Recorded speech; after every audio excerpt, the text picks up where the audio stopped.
السلام علیکم ورحمۃ اللہ وبرکاتہ. لبیک یا رسول اللہ صلی اللہ علیہ وآلہ وسلم. Welcome to the platform of Khadim Hussain Rizvi educational service. اور ہمارا آج یہ انگلش لینگویج لرننگ کورس کا جو ہے وہ فرسٹ لیکچر آج فرسٹ ٹائم جو ہے وہ فزیکلی ریکارڈ کیا جا رہا ہے. اور آج سے انشاءاللہ ہم پراپر ڈسکس کریں گے انگلش کی جو ہے نا وہ پرکھیں گے اس کے اندر کہ بھئی اس کی جو گرامر ہے اس کو کس طریقے سے سمجھا جائے, اس کے اندر کیا کنسیپٹس ہوتے ہیں کہ جس کے ذریعے ہمیں یہ بات سمجھ آ جائے کہ ہمیں ہمارے سامنے کوئی سینٹینس لکھا ہے یا ہمارے سامنے کوئی سینٹینس ہمارے پڑھے تو ہمیں سمجھ آ جائے کہ اس سینٹینس میں یہ فلانا پارٹ آف سپیچ ہے اور یہ ایرر ہمارے پاس آیا ہوا ہے. تو وہ کب آئے گا؟ جب آپ انگلش لینگویج کے اندر جو ہے اصل میں ہم لوگوں نے جو گرامر پڑھی اس میں ہم لوگوں نے صرف پارٹس آف اسپیچ پڑھے, ہم نے سینٹینسز کی ٹائپس پڑھی, فریزز کی ٹائپس پڑھی, کلازز کی ٹائپس پڑھی, کنڈیشنلز پڑھے اور ٹینسز پڑھے اینڈ دیٹس اٹ. ہمیں کنسیپٹ کا نہیں بتایا گیا کہ بھائی کس طریقے سے ایک سینٹینس کو پرکھا جاتا ہے اور اس سینٹینس کو پرکھنے سے ہی پتہ چلتا ہے کہ بھائی یہ چیز غلط ہے اور یہ چیز ٹھیک ہے. وہ کیا چیزیں ہیں, وہ کس طریقے سے. دیکھیں اب آپ لوگوں سے سبجیکٹ کی ڈیفینیشن پوچھوں, اب آپ لوگ کہہ دیں گے بھائی جو سینٹینس کے شروع میں کھڑا ہوتا ہے. آبجیکٹ کی پوچھوں تو آپ کہیں گے جو سینٹینس کے آخر میں کھڑا ہوتا ہے. یہ چیزیں نہیں ہوتی, وہ پراپر ان کی ڈیفینیشن ہے. وہ کیا چیز ہے, آئے ہم اس ویڈیو کے اندر اس کو ڈسکس کریں. اب آج ہم کیا سمجھیں گے؟ آج ہم سمجھیں گے سبجیکٹ کیا چیز ہوتی ہے, آبجیکٹ کیا چیز ہوتی ہے, ورب کیا چیز ہوتی ہے, اس کی ٹائپس کیا ہیں اور کمپلیمنٹ کیا چیز ہوتی ہے. لگ آپ کو ایسے ہی رہا ہوگا کہ شاید آپ کو کوئی بچوں والی چیز ہم پڑھا رہے ہیں. یہ بچوں والی چیزیں ہم آپ کو نہیں پڑھا رہے, بلکہ آپ جب اس کو بھی میں اس سے اگلی سلائیڈ کروں گا تو پھر آپ کو سمجھ آئے گی کہ شاید یہ آپ کو کبھی کسی نے بتایا ہی نہیں. آئیں ذرا ڈسکس کرتے ہیں. آپ کے سامنے ایک سمپل سا سینٹینس میں نے لکھا ہوا ہے, آصف کلڈ اے اسنیک. اب وہ جو میں نے آپ کے سامنے جب پہلی سلائیڈ کی تھی اس کے اوپر لکھا ہوا تھا analysis of a simple sentence, یعنی کہ ایک عام سے جملے کی پرکھنا, اس کو پرکھنا کہ اس کے اندر کیا کیا چیزیں موجود ہیں. اب میں اگر اس کو پرکھنا شروع کر دوں تو مجھے تو سمپلی نظر آ رہا ہے. ویسے اگر دیکھیں یہ آصف یہ ایک نام ہے, یہ ناؤن ہے. یہ کلڈ مارنا عمل ہے, ورب ہے. ایک آرٹیکل ہے اور سنیک ایک نام ہے, ناؤن ہے.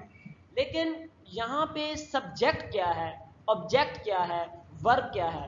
آپ لوگ کہہ دیں گے یہ ورب ہے, یہ سبجیکٹ ہے, یہ آبجیکٹ ہے. نہ, ایسے نہیں ہوتا, اس طرح نہیں ہوتا. آئیں سمجھتے ہیں اس چیز کو. سب سے پہلی بات جو میں آپ کو سمجھانا چاہتا ہوں, آپ نے کوئی بھی آپ کے سامنے ایک عام سا بھی جملہ آ جائے, آپ کو کم از کم اتنی انگریزی آنی چاہیے کہ آپ نے اس کے اندر جو چیز پہلی پکڑنی ہے وہ ہے عمل. اس سینٹینس میں عمل کہاں ہے؟ یعنی کہ ورب, کوئی ایسی چیز جو کی جا رہی ہو. اس جملے میں مارا جا رہا ہے, مارنا ایک عمل ہے اور وہ کیا ہے؟ یہ کلڈ. کلڈ کیا ہے؟ ایک عمل ہے, مارنا. اور وہ جو عمل ہے اس کو انگریزی میں ہم کیا کہتے ہیں؟ ورب. آپ نے پہلی چیز جو ایک عام جملے میں ڈھونڈنی ہے اس کا نام ہے ورب. جب آپ نے ورب ڈھونڈ لیا, جب آپ نے ایک عمل ڈھونڈ لیا, اس سے پہلے آپ نے لگا دینی ہے لائن. اچھا, اس لائن سے پہلے والی جو چیز ہے اس کا نام ہے سبجیکٹ, اور اس لائن سے بعد والی جو چیز ہے, یہ والی چیز, اس کا نام ہے پریڈیکیٹ. اب آپ کو سمجھ آئی سینٹینس کے اندر سبجیکٹ کیا ہوتا ہے اور پریڈیکیٹ کیا ہوتا ہے. اچھا, میں نے آپ کو دو چیزیں بتائی ہیں ابھی تک. کیا بتایا جی؟ ایک, جب بھی آپ ایک عام سے جملے کو پکڑنا ہے اس میں جو پہلی چیز آپ نے پکڑنی ہے وہ ہے عمل, یعنی کہ ورب. جب آپ نے ورب پکڑ لیا تو اس ورب سے پہلے والی چیز کو آپ نے کیا نا, اس ورب سے پہلے آپ نے لگانی ہے لائن, اور اس لائن سے پہلے والی چیز کو آپ کیا کہیں گے؟ سبجیکٹ. یہ رہا سبجیکٹ, یہ آصف ہے سبجیکٹ. اور یہ اس لائن کے بعد والی جو چیز ہے کیا؟ یہ سارا کا سارا کیا ہے؟ پریڈیکیٹ. کیا ہے جی؟ پریڈیکیٹ. اچھا, یہ دو باتیں ابھی تک ہم نے سمجھی. تفصیلی طور پہ میں اس لیے پڑھا رہا ہوں تاکہ آپ لوگوں کو پھر بعد میں گلا نہ رہے کہ بھائی ہمیں کسی نے انگریزی تفصیلی نہیں پڑھائی. اب اس کے اندر ہم کیا دیکھیں گے؟ یہ تو سبجیکٹ ہو گیا. What is the definition of the subject? Subject کی ڈیفینیشن یہ ہوتی ہے کہ سبجیکٹ ہمیشہ ایسی چیز کا بنا ہوا ہوتا ہے جو یا تو ناؤن ہوگا یا ناؤن کی طرح کام کرنے والا ہوگا. سبجیکٹ ایسی چیز کو, what is the definition of subject? Subject is always noun or group of words acting like a noun. Subject ہمیشہ نام ہوتا ہے یا ایسی چیز کے اوپر مشتمل ہوتا ہے, ایسے الفاظ پہ مشتمل ہوتا ہے جو ایک نام کو ریپرزینٹ کر رہے ہوتے ہیں. اچھا اب یہاں پہ آصف ایک نام ہے, ایک ناؤن ہے, اور یہی ہمارا سبجیکٹ ہے. سمجھ میں آ گئی؟ اچھا اب اس لائن کے بعد والی چیز کو کیا کہتے ہیں؟ پریڈیکیٹ. اب یہ کلڈ آ سنیک پریڈیکیٹ ہے, ایک خبر ہے. پریڈیکیٹ مطلب خبر ہے. اس خبر کے اندر جو عمل تھا یعنی کہ ورک, وہ تو ہو گیا ورک, ایک تو یہ چیز آ گئی. ہم نے سبجیکٹ بھی سمجھ لیا کیا چیز ہوتی ہے, جو کہ ورب سے پہلے ہوتا ہے اور وہ ہمیشہ ناؤن ہوتا ہے یا ایسے الفاظ پہ مشتمل ہوتا ہے جو کہ ناؤن ریپرزینٹ کر رہے ہوتے ہیں. اور ورب جو ایک عمل ہوتا ہے, اور ورب کے جو بعد کی چیزیں ہوتی ہیں اس کو ہم کہتے ہیں سمپلی ورڈز. ان کو آپ نے آبجیکٹ نہیں کہنا, یہ غلطی ہے. ورب کے بعد آبجیکٹ نہیں ہوتا, ورب کے بعد ورڈز ہوتے ہیں. ہم ان ورڈز کو نام دیتے ہیں آبجیکٹ کا یا کسی اور چیز کا تب جب ہم اس ورب کو پرکھتے ہیں. ان کو بھی آپ نے کیا نام دینا؟ آسنے کیا ہے؟ آبجیکٹ ہے؟ نہیں, یہ کیا ہے؟ ورڈز. اب ان ورڈز کو ہم پرکھیں گے, یار ان ورڈز کا نام کیا ہے, ابھی ہمیں پتہ نہیں ہے یہ کیا چیز ہے, تو ہم نے ان کو ایک عام نام دے دیا یعنی کہ گروپ آف ورڈز. لیکن ان کو ہم پراپر نام تب دیں گے جب ہم اس ورب کو پرکھیں گے. اس ورب کو پرکھنا پڑے گا کہ یہ کلڈ کس قسم کا ورب ہے, کیونکہ اس کی جو قسم ہوگی اس قسم کے مطابق ہم ان ورڈز کو نام دیں گے. یہ ہے پراپر کنسیپٹ جو کہ ہم آپ کو دینا چاہتے ہیں. اچھا اب آگے دیکھیں کیا ہم اگلی کون سی کہانی ہے.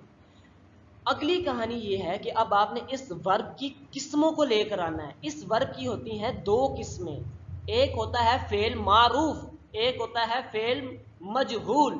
معروف فعل کو کیا کہتے ہوتے ہیں انگلش میں, اور مجہول کو کیا کہتے ہیں آپ لوگوں کو بہتر جاننا, میں بتاتا ہوں. فعل معروف اور فعل مجہول. اچھا فعل مجہول کو کہتے ہیں, فعل معروف کو کہتے ہوتے ہیں انگلش کے اندر ٹرانزٹیو ورب, اور فعل مجہول کو کہتے ہوتے ہیں انٹرانزٹیو ورب. سمپل. یعنی کہ فعل معروف ایسا فعل جس کے پاس اس کا جو عمل کرنے والا بندہ ہے وہ موجود ہو, جس پہ عمل کیا جا رہا ہو. اب دیکھیے گا, ایسا فعل کہ جس پر عمل کیا جا رہا ہو وہ موجود ہو, اس کو کہتے ہیں فعل معروف. یعنی کہ میں کہتا ہوں کہ بھئی میں نے سانپ کو مارا, اب میں بتا رہا ہوں کہ بھئی میں کس کو مار رہا ہوں, میں کس کو مار رہا ہوں؟ سانپ کو. یعنی کہ جو میں مار رہا ہوں وہ سانپ کو مار رہا ہوں, تو جو میرا مارنا ہے وہ معروف ہے. یعنی کہ میں مارنے والے کا نام بھی بتا رہا ہوں آپ کو, میں نے علی کو مارا, میں نے لکڑی کو مارا, اب میں آگے سے نام بتا رہا ہوں. لیکن اگر میں کہہ دوں میں نے مارا, بھائی کس کو مارا نہیں بتا رہا میں, تو وہ جو فعل ہے وہ کون سا آ گیا؟ فعل مجہول آ گیا. اچھا اب ایک منٹ. اچھا ہم نے یہاں پہ سمجھا فعل معروف کیا ہوتا ہے, فعل مجہول کیا ہوتا ہے. ایسا فعل جس کے اوپر کام کیا جا رہا ہو وہ موجود ہو تو اس کو ہم کہتے ہیں ٹرانزٹیو ورب یا فعل معروف, اور ایسا فعل جس پر کام کیا جا رہا ہو وہ موجود نہ ہو, یعنی آج سنیک موجود نہ ہوتا تو اس کو ہم کہتے تھے فعل مجہول. اچھا اب اس سینٹنس کو پڑھیں. آصف نے مارا کس کو؟ سنیک کو. اب انگلش کے اندر ابھی تو آپ کو اردو کے ذریعے سمجھ تو آ گیا کہ ظاہری بات ہے کلڈ ایک فعل معروف ہے, لیکن انگلش میں آپ کو کیسے سمجھ آئے گا؟ یعنی اردو آپ نے اس کو اردو میں ترجمہ کیا, آپ کو سمجھ آ گیا بھئی مارا جا رہا ہے, کس کو مارا جا رہا ہے؟ سانپ کو مارا جا رہا ہے. لیکن انگلش میں یہ رول نہیں ہوتا. انگلش کا رول کیا ہوتا ہے ذرا اس کو سمجھتے. آپ نے کیا کرنا ہے, آپ نے یوں کرنا, آپ نے اس کا پیسو وائس بنانا ہے. پیسو وائس بنانے کا کہ اب یہ ساتھ ساتھ چیزیں سیکھتے رہیں, یہ ہم آپ کو بڑی ڈیٹیل میں آگے سمجھائیں گے, لیکن ابھی اس کو کنسپٹ سمجھتے ہیں. اگر اس سینٹینس کو میں الٹا کر دوں اور بائے لگا کے اور میرا سینٹینس مطلب مجھے دے, تو وہ جو ورب ہوتا ہے وہ ٹرانزٹیو ورب ہوتا ہے. اب سمجھ لیں, مثال کے طور پر آسنے کو آصف کی جگہ لے آؤ, آصف کو آسنے کی جگہ لے آؤ, اور کلڈ کے بعد بائے لگا دو. اب اس کا الٹا کیا بنے گا؟ آسنیک is killed, آسنیک was killed by Asif. اب اس کا مجھے ترجمہ مل رہا ہے کہ ایک سانپ مارا گیا تھا آصف کے ذریعے, مجھے اس کا بالکل ترجمہ محسوس ہو رہا ہے. اگر ان ورڈز کو اٹھا کے آپ سبجیکٹ کی طرف لے آئیں اور سبجیکٹ کو اٹھا کے ان ورڈز کی طرف لے آئیں اور ورب کے بعد آپ بائے لگائیں, اور جب آپ اس کا اردو میں ترجمہ کریں تو آپ کو بالکل اچھا محسوس ہو رہا ہو, یعنی کہ محسوس ہو رہا ہو جملے کی وضاحت تو وہ جو ورب ہے وہ کون سا ہو جائے گا؟ ٹرانزٹیو ورب یعنی کہ فعل معروف۔ اور فعل مجہول کا کیا طریقہ ہے؟ اگر آپ اس ورڈز کو اٹھائیں اور یہاں پر لے کر آئیں اور اس کو سبجیکٹ کو اٹھا کے ان ورڈز کی طرف لے کے جائیں اور بائے لگائیں تو آپ کو جملے کی وضاحت نہ سمجھ آ رہی ہو تو پھر کیا ہو جائے گا؟ وہ ہو جائے گا انٹرانزٹیو ورب۔ مثال کے طور پر میں نے یہاں کہہ دوں Asif killed and went back, اب اس کا آپ کریں نا الٹا تو آپ کو کچھ سمجھ نہیں آئے گی، ٹھیک ہے نا؟ تو اس کو کہتے ہیں انٹرانزٹیو ورب۔ اب میری بات سمجھیے گا، جو ٹرانزٹیو ورب ہوتا ہے یعنی کہ جو فعل معروف ہوتا ہے نا، اس ورب کے بعد ابھی میں نے کیا کہا تھا کہ بھئی یہ جو ورڈز ہیں ان کو ہم نام دیں گے کس کے مطابق؟ اس ورب کی قسموں کے مطابق، اور اس ورب کی دو قسمیں تھی، فعل معروف یا فعل مجہول، یعنی کہ ٹرانزٹیو یا انٹرانزٹیو ورب۔ اگر یہ ورب ٹرانزٹیو ورب ہے تو یہ جو ورڈز ہیں نا آسنیک، یہ آپ کے ہوں گے، ان کو ہم کیا کہیں گے؟ تب ان کو ہم کہیں گے آبجیکٹ۔ اگر کیا ہونا چاہیے؟ شرط کیا ہے؟ شرط یہ ہے کہ یہ جو ورب ہے اس کی جب قسموں میں ہم جائیں گے تو ہمیں جو قسم نظر آ رہی ہو وہ فعل معروف ہو یا ٹرانزٹیو ورب ہو، یعنی کہ ٹرانزٹیو ورب ہو، تو یہ جو ورڈز ہیں آسنیک، ان ورڈز کو ہم پھر کیا کہیں گے؟ آبجیکٹ۔ لیکن اگر یہ جو ورب ہے یہ فعل معروف نہ ہو، یہ فعل مجہول ہو، تو یہ جو ورڈز ہیں ان کو ہم آبجیکٹ نہیں کہیں گے، ان کو ہم کہیں گے کمپلیمنٹ۔ سمپل، ہم نے یہ دو چیزیں پڑھی ہیں، اب ان کو ذرا ہم پراپر طریقے سے سمجھتے ہیں۔ میری بات سنیں، پہلی چیز کیا ہے؟ آپ نے جس چیز کو پکڑنا ہے، آپ نے جب بھی ایک سینٹینس کو دیکھنا ہے آپ نے پہلی چیز پکڑنی ہے عمل یعنی کہ ورب۔ اس عمل سے پہلے لائن لگانی ہے اور اس لائن کے پیچھے جو بھی چیز ہوئے گی اس کا نام ہوگا سبجیکٹ، اور سبجیکٹ ہمیشہ کیا ہوتا ہے؟ ناؤن یا group of words acting like a noun. اس لائن کے بعد والی ساری چیزوں کو ہم کہتے ہیں پریڈیکیٹ یعنی کہ خبر، ٹھیک ہو گیا؟ اب ورب کے بعد جو بھی چیز ہوگی اس کو آپ نے نام دینا ہے ورڈز کا۔ اچھا، ان ورڈز کو ہم نام کب دیں گے بھائی؟ یعنی ہم نے ایک عام نام دیا لیکن اس کا اسپیسیفک نام کیا ہے وہ ہمیں پتا چلے گا جب ہم اس ورب کی قسموں کو پرکھیں گے۔ اگر اس ورب کی قسموں کو پرکھیں تو ایک آئے گا ٹرانزٹیو ورب یعنی کہ فعل معروف، اور ایک آئے گا انٹرانزٹیو ورب یعنی کہ فعل مجہول۔ اگر ٹرانزٹیو ورب آتا ہے تو یہ جو ورڈز ہیں ان کو ہم کیا کہیں گے؟ آبجیکٹ۔ ان کو ہم کیا کہیں گے؟ آبجیکٹ۔ اور اگر ہمارے پاس فعل مجہول آتا ہے یعنی کہ انٹرانزٹیو ورب تو ہم ان ورڈز کو کیا کہیں گے؟ کمپلیمنٹ۔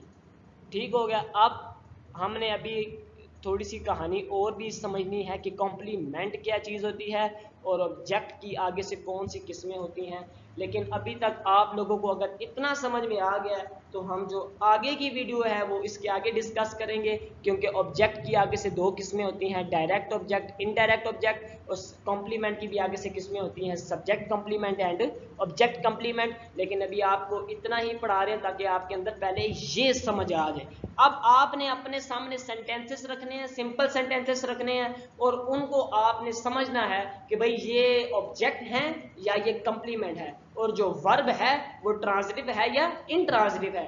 اس چیز کو پہلے آپ پریکٹس کرنا سیکھیں۔ جزاک اللہ خیر۔